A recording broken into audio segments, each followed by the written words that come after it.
Apain ya ada AI yang build di dalam hardware-nya. Apakah AI akan menggantikan manusia? Betul.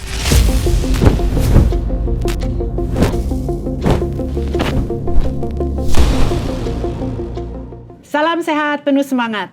Selamat datang di podcast IT Asosiasi Industri Teknologi Informasi Indonesia.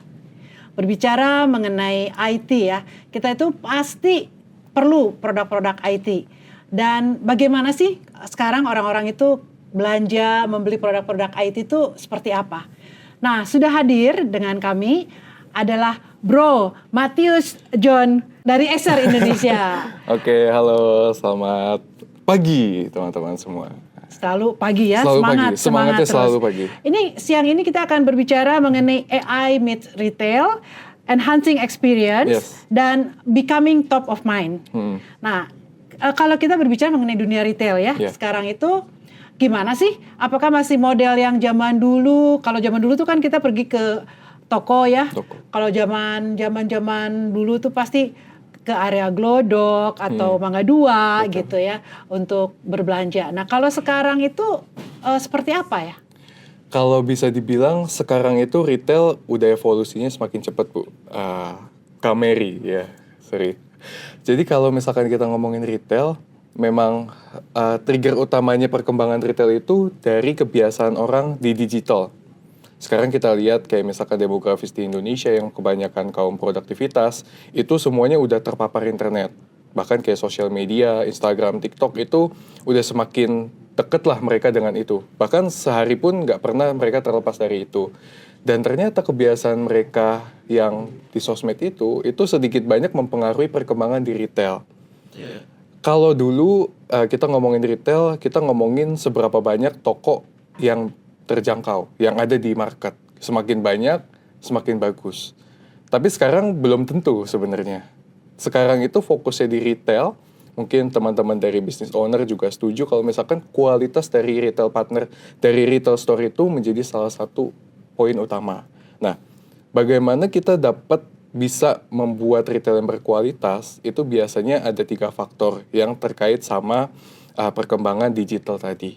Pertama, retail itu pasti dia punya kualitas experience, itu harus berbeda. Kemudian ada sangkut pautnya dengan teknologi, dan yang paling penting seamless. Nah, karena kalau misalkan dilihat, sekarang itu kan perkembangan online udah lebih cepat lagi gitu ya. Kita bandingin sama retail offline dan retail online, ya seperti Shopee, Tokopedia, Blibli gitu ya. Dimana retail offline ini perlu satu parameter yang membedakan antara dia dengan online. Kalau harga otomatis lah, kita udah bisa. Tapi retail itu harus punya value di mana orang nggak bisa dapetin itu kalau misalkan nggak ke toko. Itulah kenapa retail itu butuh diferensiasi, salah satunya adalah experience. Jadi bukan sekedar box mover gitu ya. Betul. Kalau dulu kan box mover. Iya, di mana-mana gitu ya. Sebarannya aja yang jadi key point pertama, sekarang udah nggak seperti itu. Nah, kalau misalnya kita berbicara ya, kan tadi dikatakan bahwa sekarang tuh orang-orang belanja online ya. Betul. Nah, itu jadi sebaiknya kita masih punya toko offline atau karena sudah banyak pindah ke online ya. Itu gimana tuh? Mendingan masih punya toko online atau gimana? Ada satu studi belakangan ini ya untuk konsumen di Indonesia. Kalau di luar negeri kebiasaannya sudah cukup jelas. Tapi kalau di Indonesia orang itu terbagi 2. Ini kemarin kita lihat hasil surveinya ini 50-50. Pertama adalah ada konsumen yang cari di online, beli di offline. Ada juga seperti itu. Ada juga yang sebaliknya. Tapi kita lihat ada perbedaan dari sisi produk yang dibeli. Kebiasaannya adalah produk yang punya ISP atau harga yang lebih tinggi, itu lebih cenderung orang langsung visit di offline. Karena dia mau dapetin experience, dia mau lihat produknya seperti apa, sehingga dia lebih yakin. Beda kayak misalkan mungkin produk-produk seperti yang ada di dunia FMCG, yang mereka langsung beli online aja is okay. Tapi untuk produk-produk termasuk IT gitu ya, mereka itu butuh experience secara langsung di retail. That's why itu lebih meyakinkan mereka untuk invest, saya beli satu produk ini dengan harga sekian lebih mahal, tapi worth it karena dia tahu value-nya. Jadi tetap harus melengkapi sih online dan offline tadi. Nah, toko retail offline juga kalau dulu ya kita itu transaksi dulu nih. Betul. Kalau sudah deal baru boleh kita unboxing, boleh buka. Nah, kalau tadi dikatakan experience berarti kan sekarang setupnya pasti berbeda ya. Betul, betul. Nah, itu di perubahan-perubahan seperti ini mau nggak mau toko retail itu berarti harus invest di produk-produk demo gitu. Betul. Jadi kalau misalkan dilihat sekarang ini benar banget experience dan kita dari principal itu juga menaruh titik berat di situ. Kalau misalkan kita ngomongin salah satu topik yang sedang hangat gitu ya, AI. AI ini adalah sesuatu yang tidak bisa orang cuma lihat. Tidak bisa orang cuman baca. Dia harus experience untuk dapetin, oh ternyata ini ada value-nya dan saya butuh ini. Dan ketika kita membawa itu ke ranah hardware, kita perlu ya tadi ada demo di level toko. Jadi mau nggak mau kita harus invest di sana. Nah, salah satu hal yang berbeda antara Indonesia dengan negara yang sudah maju adalah tingkat penetrasi AI-nya. Maksudnya di sini adalah seberapa banyak dari segmentasi masyarakat itu sudah memahami AI. AI yang ada di laptop, AI yang ada di internet, kemudian AI yang ada di sosial media, itu semuanya berbeda. Tapi ketika ngomongin AI yang ada di laptop, kemarin ada salah satu survei yang bilang kalau misalkan Indonesia itu sebenarnya di atas rata-rata dari Asia Pasifik ketika berbicara soal penetrasi ke pekerja yang knowledgeable. Nah, tapi pertanyaan yang lebih besar adalah apakah seberapa besar knowledgeable worker gitu ya di Indonesia? Karena kita tahu sendiri mayoritas pekerja di Indonesia masih tergolong yang unskilled ya, yang bukan skillful worker. Labor ya. Betul, lebih ke labor sana, gitu ya. Makanya kita melihat kalau misalkan opportunity AI ini masih banyak dan menurut survei tersebut knowledgeable worker itu cuma sekitar 10% dari luasnya populasi pekerja yang ada di Indonesia gitu. Jadi kita melihat edukasi adalah poin pertama yang perlu kita lakukan ketika kita bahas sesuatu yang baru termasuk soal AI tadi. Bagaimana kita melakukannya, mau nggak mau kita harus dekatkan antara AI ini, satu hal yang baru gitu ya, ke konsumen. Bagaimana cara mendekatkannya ya, masuk ke touch point yang user bisa langsung akses, yaitu adalah di toko retail. Ya. Kalau kita lihat ya sekarang itu kan berarti retail itu sedang transformasi ya. Betul. Nah kalau dilihat dari poin toko-toko retail ini, biasanya kan mereka kalau harus mengeluarkan produk-produk demo itu kan menjadi cost ya buat mereka. Nah gimana peran prinsipal di sini untuk mendukung para toko-toko retail ini? Oke. Pas pertama kali AI itu jadi satu topik yang hangat ya kalau nggak salah di kuartal 4 2023 ya, jadi udah berjalan kurang lebih 2 tahun yang dimulai dari ChatGPT gitu ya. Esther melihat kalau misalkan AI ini bakal jadi the future-nya. Dan pada saat itu juga kita sebenarnya launching yang namanya adalah AI Playground.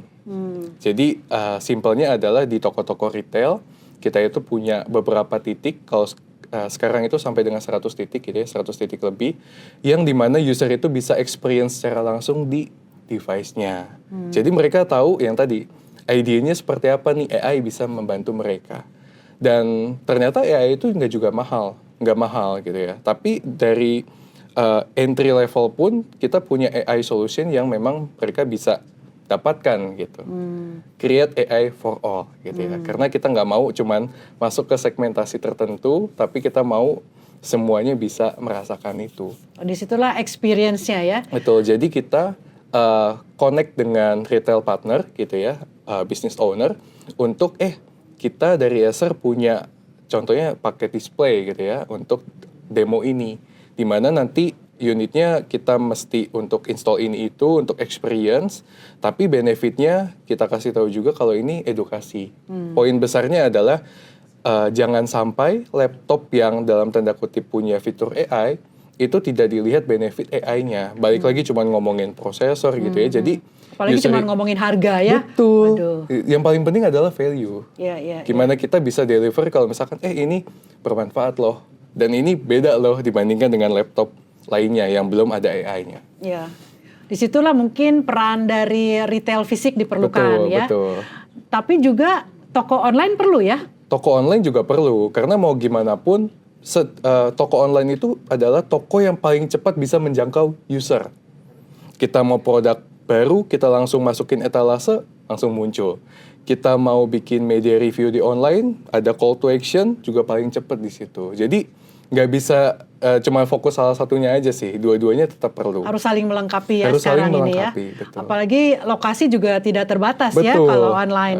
Karena jangkauannya ya luar biasa ya, dari Sabang Merauke, terutama Indonesia yang sangat banyak pelosoknya gitu ya. Betul. Jadi kalau kita lihat di sini adalah AI menjadi kunci transformasi Betul, ya. betul. Nah dari kalau kita melihat ya pengalaman adalah segalanya, itu lebih banyak orang membeli di toko fisik atau online ya kalau saat ini di Indonesia ini? Oh, kalau saat ini kita melihat yang tadi segmentasi produknya itu punya jawaban yang berbeda-beda.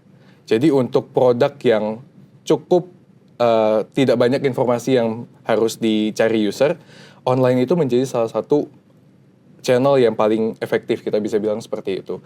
Karena mereka hanya mengconsider salah satunya adalah ya spesifikasi memenuhi atau harganya. Cukup sampai di situ. Tapi untuk segmentasi produk tertentu yang lebih tinggi, itu toko retail kita lihat masih diperlukan. Masih sangat punya important role lah buat mereka ya untuk menjangkau user. Ya. Kalau sekarang ini kan kita lihat laptop AI ready ya. Yeah. Itu apa sih maksudnya? Oke. AI ready itu simpelnya adalah AI yang bisa diakses melalui laptop. Nah, tapi ada dua perbedaan gitu ya. Ada yang masih membutuhkan koneksi internet, itu kita bilangnya AI ready. Ada satunya lagi laptop yang udah ya cuman laptopnya itu dengan performance-nya dia bisa melakukan komputasi AI. Nah, ini berbeda memang price levelnya. Kalau yang masih menggunakan basis internet itu biasanya 10 jutaan ke bawah tuh ada tuh, banyak di situ. Karena dia biasanya basisnya adalah mengandalkan teknologi Copilot dari Windows, solusi Microsoft. Itu yang masih menggunakan internet. Tapi yang tidak menggunakan internet, itu balik lagi itu membutuhkan performance yang cukup tinggi. Tapi benefitnya banyak sekali. Salah satunya adalah buat teman-teman yang mungkin kayak pekerja yang biasanya punya banyak dokumen rahasia. Semuanya bisa diproses locally di PC-nya itu. Jadi informasi itu nggak di-upload. Kalau biasanya kan kita kalau misalkan tanya sesuatu, ya udah AI-nya itu mencari informasi yang ada di cloud. Simpelnya seperti itu. Sama seperti ChatGPT konsepnya. Tapi kalau yang saya omongin tadi, yang di on device, semuanya diproses di dalam device-nya itu. Tapi itu membutuhkan performance yang tinggi. Dan nggak semua laptop untuk saat ini sih bisa sampai ke situ. Nah yang Seperti sekarang itu di harga berapaan tuh kira-kira yang AI mulai dari 10 jutaan ke atas sih rata-rata di market ya. Mulai dari 10 jutaan ke atas termasuk laptop gaming yang ada RTX-nya gitu ya. Itu sangat membantu untuk memproses, membuat jawaban yang sistemnya adalah on device tadi. Gitu. Ini dikatakan ya kalau laptop AI ready itu sebagai fondasi pengalaman retail masa kini. Betul. Itu maksudnya gimana tuh? Nah, satu hal yang kita bilang itu adalah fondasi adalah kita tahu kalau misalkan AI yang ada di retail ini ketika jangka panjangnya sudah cukup sukses ada di toko retail itu akan sangat membantu. Jadi kita lihat kayak orang kalau mau bikin bangunan kan dia harus bikin dulu sketsanya, planning materialnya apa. Nah, bayangkan itu adalah AI. Ketika AI itu sudah masuk ke toko retail, sudah diketahui oleh semua yang penjual, termasuk promoter yang ujung tombaknya sales, itu akan semakin mudah ke depannya. Karena balik lagi, basisnya teknologi ke depannya adalah ngomongin AI. Bahkan kita tahu juga di dunia lagi civil war gitu ya, salah satu hal yang push oleh negara-negara maju ini adalah perkembangan teknologi AI. Gitu. Makanya kita harus membuat AI ini menjadi sangat familiar, menjadi sangat common di level retail sekalipun. Sehingga nanti perkembangannya akan menjadi sangat mudah. That's why kita bilang AI itu harus menjadi fondasi. Dimulai dari experience, balik lagi ke titik utamanya dari retail. Ya. Jadi experience dengan perangkat-perangkat yang mumpuni, istilahnya ya. Betul. Nah, dari Acer sendiri saat ini sudah berapa persen yang AI ready-nya itu? Kalau kita bilang AI ready, yang semua device yang dibekali oleh AI itu hampir 90% lebih. Waduh. Tapi kalau ngomongin yang on device, yaitu masih ya mungkin sekitar 20-30% karena price segmennya lebih Masih ke tinggi atas, ya, betul. masih tinggi. Dan Acer mau untuk membawa AI ini ke segmen yang lebih affordable. Jadi mau kita punya mission adalah create AI, deliver AI message ini, awareness, benefit ke sebanyak-banyaknya segmentasi masyarakat. Dan artinya itu harus ke segmentasi price yang lebih menengah. Terjangkau ya. Terjangkau. Iya, iya, iya. Nah, kalau mendukung brand untuk menjadi top of mind itu gimana tuh? Nah, menjadi top of mind ini adalah salah satu misi kita dari pertama kali kita ngomongin AI. Salah satunya adalah yang tadi kita dari awal AI itu masuk ke Indonesia, kita pengen agar semua, mau itu user, termasuk juga partners, mereka merasa, Acer udah aware nih dengan cara kita punya display program tadi. Dan kalau semakin perkembangannya ke sekarang, kita masih fokus ke develop dan continue refreshment yang kita punya titik display tadi. Sehingga message ke user tetap sama, dan yang barunya adalah Acer ketika kita masuk ke sekolah-sekolah seperti itu ya, kita juga terus membawa topik-topik AI. Dan bukan cuma di situ, tapi Bu Mary kan kalau misalkan lihat smartphone, kemudian teknologi-teknologi device yang lainnya, itu kan juga udah ngomongin AI. Satu hal yang kita lihat cukup sulit untuk kita lakukan adalah untuk kita trainingkan promoter kita. Itu butuh proses, karena bayangkan yang sebelumnya belum pernah mendengar apa itu AI, sekarang mereka harus menjual AI. Dan mereka juga yang pertama kali harus lebih memahami ketimbang user. Nah itu yang kita invest besar-besaran untuk training terus gitu. Kita update terus informasinya.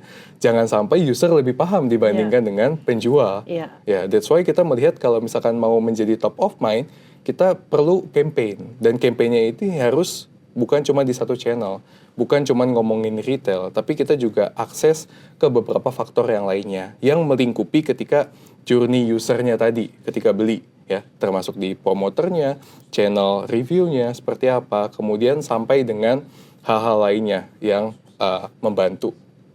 Jadi keharusan bagi promotor-promotor itu di training. Harus. Karena jangan sampai nanti dia salah menjelaskan ya. Betul, Itu bahaya sekali. Betul. Apalagi usernya tuh yang lebih knowledgeable ya. Betul. Bisa merusak brand malahan itu. Betul. Karena sekarang kalau misalkan dilihat di market, contoh lah kita ambil sampel i5 gitu ya. Satu prosesor yang ada di mid-high.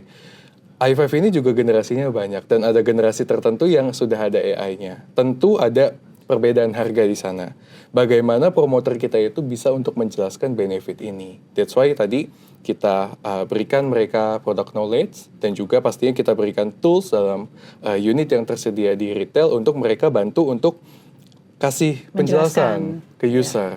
Bisa ini loh, bisa itu loh, gitu ya. Jadi ketika promoter kita bisa untuk mendeliver itu semua, otomatis di saat yang lainnya belum gitu ya, itu akan menjadikan kita top of mind ke user. Karena user ketika masuk ke toko-toko, Acer akan melihat, Acer sudah punya displaynya seperti ini nih, dan promoternya sudah mampu untuk menjelaskan gitu ya. Jadi secara digital kita terus maintain komunikasinya, karena itu juga yang menjadi salah satu topik yang hangat di Acer juga. Produk kita juga kita perbarui terus, tapi untuk di retail itulah beberapa PR yang kita sedang jalankan terus, dan kita akan continue terus. Nah, untuk how do you evaluate the promoter? Kadang-kadang kan mungkin dia karena mungkin jarang yang datang, jarang menjelaskan, terus dia lupa gitu. Terus how do you evaluate them? Ada dua. Yang pertama adalah secara internal sebelum dia ada di market gitu ya. Kita ada yang namanya stage itu role play. Jadi sebagai contoh gitu ya, ada ratusan promoter, kita bikin small group lah. Misalkan saya jadi pembeli, Bu Mary jadi penjual, satu lagi sebagai ya observation aja gitu ya. Mereka gantian tuh. Jadi ketika kita lihat, kamu bisa nih, kamu belum, nah ketahuan tuh. Karena mereka bentuknya diskusi, dan kita jadi lebih mudah. Ketimbang kita cuman kasih materi, yaudah hafalin aja, nanti kita tes kasih pertanyaan dan sebagainya. Itu salah satu cara. Karena dengan seperti itu kita jadi bisa melihat itu kan nggak textbook kan, tapi kita lihat apa yang promoter itu deliver. Dan itu masuk atau enggak, itu kita bisa evaluate dari situ. Poin lainnya kita punya sebenarnya namanya mystery shopper. Nah, itu unscheduled, tahu-tahu ada aja untuk memastikan titik-titik tertentu. Bisa titiknya kita randomly check ataupun based on beberapa feedback lah dari partner ataupun temuan yang lain. Kayak gitu. Nah, kalau sekarang itu sudah dijalankan berapa lama nih dari Acer untuk building the brand to be top of mind, itu udah berapa lama dilakukan? Wah, dari pas kita awal kuartal 4 2023, semakin kesini semua produk kita semakin banyak yang AI, itu terus kita continue. Jadi kurang lebih udah 1 tahun lebih ya, hampir 2 tahun itu sendiri. Dan kita merasa kalau misalkan semakin kesini user semakin familiar sih. Jadi that's why ketika kita ngomongin AI, kita nggak bilang AI ini menjadi salah satu fitur yang ada di laptop, tapi juga ada di produk-produk yang lainnya, sehingga user merasa ternyata AI sebegitu bermanfaatnya untuk mereka, sehingga mereka juga bisa mempertimbangkan laptop yang ada AI-nya. Gitu, balik lagi sih, biar AI ini bukan sebagai fitur yang sangat eksklusif gitu, yang sangat susah untuk dilakukan, tapi kita fokus ke value-value yang bisa kita deliver manfaatnya untuk user seperti apa. Nah, kalau tadi dikatakan kan produk-produk yang AI-nya build di dalam hardware tersebut itu kan masih tinggi ya. Betul. Tapi kedepannya gimana tuh? Nanti perbedaannya akan mendekati atau tetap akan menjadi jauh? Iya. Sebenarnya kita juga excited banget untuk perkembangan dari sisi, kebetulan kan itu antara prosesornya Intel, AMD ataupun Snapdragon. Dan kita lihat the future-nya mereka akan membuat performance yang tinggi ini semakin efisien. Semakin efisien ada di laptop tipis ringan, kemudian semakin efisien juga dari sisi harga. Jadi kita yakin ini akan semakin terjangkau. Tapi kan kalau kita pikir-pikir lagi, ngapain ya ada AI yang build di dalam hardware-nya? Karena kan kita bisa lewat Akses, internet. betul. Jadi what is the real benefit atau benefit apa aja sih yang lebih baik gitu kita pakai? Ya, paling penting adalah satu, security. Ya, that's why itu yang nggak bisa dijawab oleh semua AI solution yang terhubung sama internet. Dan kemarin kita sudah demokan di beberapa tempat gitu ya, AI yang locally run ini juga performance-nya sudah semakin cepat. Kalau dulu kita ngomongin contoh ada satu dokumen yang 100-200 lembar gitu ya, kita mau summary. Nah, kalau dulu kita perlu menunggu 1-2 menit, sekarang kita cuma nunggu mungkin 10-15 detik. Untuk si AI-nya itu berjalan lokal dan dia search, dan dia create summarize, dan dia deliver itu ke usernya. Jadi kita bilang semakin kesini semakin efisien gitu ya, semakin cepat. Dan balik lagi ke topik pertama tadi adalah orang ketika masuk ke retail dia mau cari experience. Ketika ini bisa di-deliver ke mereka, mereka bakal tahu ternyata ini loh yang bisa kita dapatin ketika kita invest laptop dengan harga yang lebih mahal gitu. Dan security ini nggak main-main dan belum ada solusi yang lain yang bisa untuk menggantikan. Karena bayangin kita punya financial report gitu ya, misalkan kita sebagai eksekutif, kita mau lihat financial report dan kita nggak punya waktu banyak untuk itu. Kalau ke cloud otomatis no lah. Kita bisa panggil orang finance, jelasin sini. Tapi perlu banyak waktu gitu. Sedangkan kita tidak se-fleksibel itu gitu ya. Jadi kita rasa yang seperti ini pun menjadi value yang tidak tergantikan. Ya, sangat efisien ya. Sangat efisien. Dan waktu juga sangat berguna dan untuk security. Yang terutama security tadi yang tidak bisa diakses oleh orang lain ya.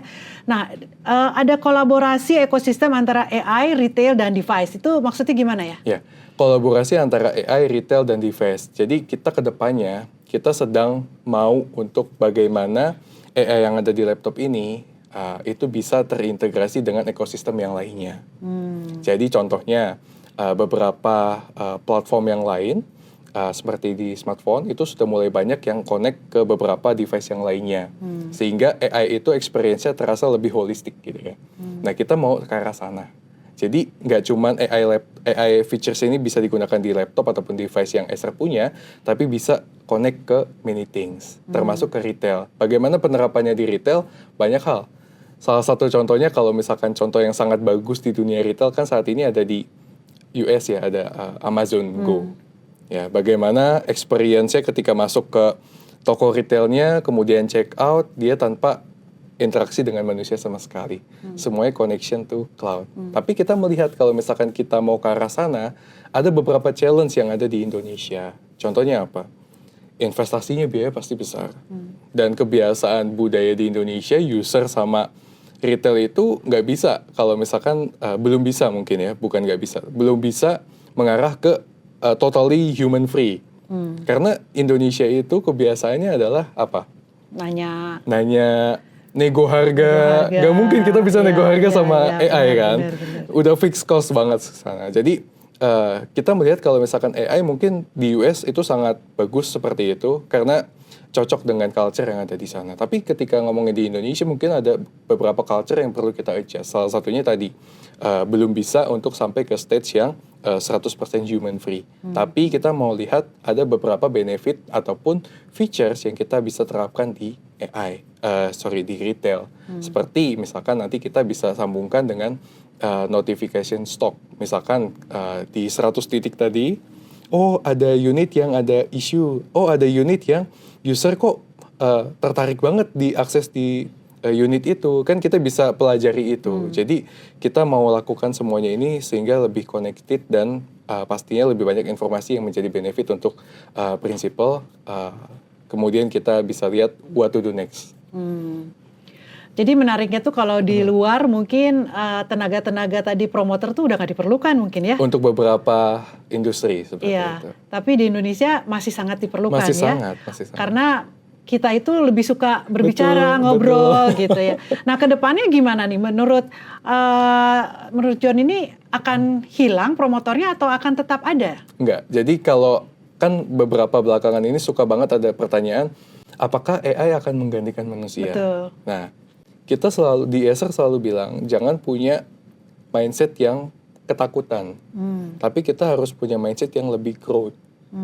Karena pada dasarnya AI itu pertama kali diluncurkan itu untuk membantu manusia, bukan untuk execute. Salahnya adalah beberapa segmentasi user, konsumen gitu ya, itu cenderung tidak mau belajar. Nah, balik lagi ke pertanyaan ini, apakah akan menggantikan promoter? Bukan, tapi promoter harus lebih diberdayakan ketika dia ada AI. Mereka harus lebih tahu gimana menghadapi konsumen, kan bisa aja. Misalkan konsumen kok, kebanyakan konsumen kalau di harga 45 juta kok cuma ngomongin harga sih. Terus kemudian dia tanya AI-nya, bagaimana dia bisa deliver value yang berbeda. Even dengan promoter yang lainnya gitu ya. Jadi ketika kita ngomongin promoter, ada competition di antara promoter juga. Gimana dia bisa jadi promoter yang paling bagus. Itulah harus memberdayakan AI features tadi. Jadi saya lihat sih AI ini menjadi satu hot topic dan bukan cuma topik tapi juga memang benefit real banget nih bisa dipakai. Bukan cuma buat content creation yang kita sudah lihat di beberapa waktu belakangan ini, bukan soal high performance topik gitu ya, tapi sampai ke level-level basic ini sangat luar biasa gitu AI. Iya, betul. Kalau tadi dikatakan bahwa di level promotor pun ada competition ya. Nah kalau sekarang di segi user, kan tadi pasti kemalasan untuk belajar. Betul. Itu pasti ada banyak ya. Betul. Nah kalau di level user juga, ngapain sih? Saya harus belajar lagi gitu kan, pakai laptop yang biasa aja lah gitu. Nah itu apakah dari Acer ada program-program atau upaya-upaya apa yang untuk menginfluence end user untuk beralih ke AI? Wah ini kalau urusan ini kita paling happy, soalnya Acer khususnya di Q2, ini kan bulan April, Mei, Juni, kita punya salah satu program yang kita masuk langsung ke university. Jadi kita deliver tuh AI dari sisi features dan juga dari sisi self development, kemudian dari sisi nanti karirnya akan seperti apa gitu ya. Jadi kita mau agar students ini khususnya yang levelnya mungkin mahasiswa gitu ya, dia merasa bukan takut tapi ya tadi pertama adalah punya growth mindset dulu. Nanti kita ajarin seperti apa AI itu sangat mudah gitu ya. karena zaman sekarang itu mempelajari sesuatu itu bisa sangat cepat sekali gitu ya. Kita mau podcast 7 hari lagi atau 3 hari lagi, kita tanya AI aja beberapa Langsung jam gitu ya. informasinya dapat ya. Beberapa jam aja sampai dengan pertanyaan yang jebakan dan sebagainya itu bisa langsung cepat sekali gitu ya. Jadi balik lagi ke kemauan buat belajar. Tapi dari Acer kita lakukan beberapa memang go to market plan yang langsung mendekatkan kita dengan university student contohnya kayak tadi. Iya. Nah, kalau dari pengalaman retail modern itu butuh perangkat cerdas ya. Bisa lebih dielaborate nggak gimana tuh? Ya, AI itu butuh perangkat yang cerdas, betul. Jadi kalau misalkan kita lihat AI retail itu bukan cuma ngomongin laptop, ya yang tadi. Contohnya kita ambil case yang di luar negeri sana, dia butuh banyak hal yang memang sangat memudahkan user untuk di customer journey mereka pada saat transaksi. Jadi kita melihat AI retail ini adalah the future.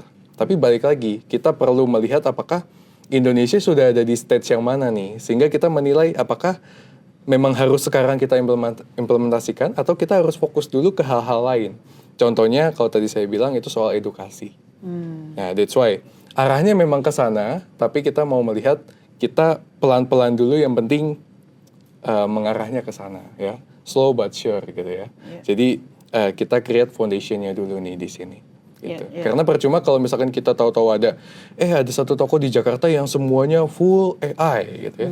Tapi kemudian banyak titik bolongnya, either usernya sangat sulit mengaksesnya, banyak malfunction, atau promoternya juga kurang belum siap, betul. Jadi kita melihat banyak sekali persiapan sebelum ke sana.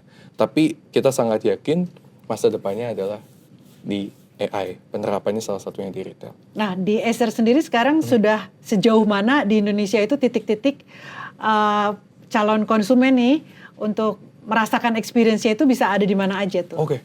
Nah, spesialnya pas kita lagi deploy pertama kali itu, waktu itu di Jabodetabek.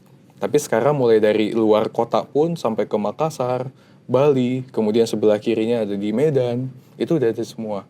Yang memang belum tersentuh, kita bisa bilang di Papua. Tapi dalam waktu dekat di kuartal 2 ini, kita belum dapat toko displaynya di sana, tapi kita akan punya satu program yang touch mereka. Tapi bukan dalam hal jualan, kita dalam hal education. Tapi kita percaya semua area, semua region itu punya potensi yang sama sih. Dan punya ketertarikan yang sama ketika mereka sudah mengetahui AI ini seperti apa benefitnya untuk mereka. Cuman besar kecilnya market tersebut aja ya. Betul. Nah, yang menarik itu kalau kita lihat kan ketidaksetaraan pendidikan ya kalau di Indonesia itu. Nah, how do you manage the promoter? Oke. Ini pertanyaan yang sulit tapi memang harus kita lakukan yang part itu. Jadi ketika kita merekrut promoter, pastinya kita punya basic things yang bagaimana mereka bisa di short dari stage very early gitu ya. Nah, ketika masuk sudah pas di bagian situ, nah yang membuat sekarang itu berbeda adalah proses inkubasinya. Nah, proses inkubasinya ini berbeda. Jadi kalau misalkan promoter itu kurang memahami dan kita sudah trainer itu kurang memahami banget gitu ya, mungkin kita akan pindahkan. Maksudnya kita cari area yang cocok untuk mereka. Karena memang kalau misalkan kita ngomongin satu Indonesia, nggak satu Indonesia jual produk AI yang sangat advance. Tapi khususnya kayak misalkan di Jabodetabek, semua promoter kita itu adalah salah satu hal yang wajib mereka mengerti. Nah, jadi mungkin permainannya adalah di situ gitu ya. Kita sesuaikan dengan demand dan juga dengan distribusi pastinya dari produk AI kita. Tapi kedepannya AI menjadi salah satu hal yang harus diketahui dan juga harus dikuasai oleh termasuk promoter kita. Iya, menarik sekali ya. Sahabat-sahabat IT, itu tadi yang sudah kita dengar bagaimana AI itu menjadikan sebuah transformasi yang cukup cepat, terutama di dunia retail. Dan khususnya Acer sudah melakukan perjalanan yang cukup banyak untuk menjadikannya menjadi top of the mind. Baik, sampai jumpa di acara podcast IT episode selanjutnya. Salam.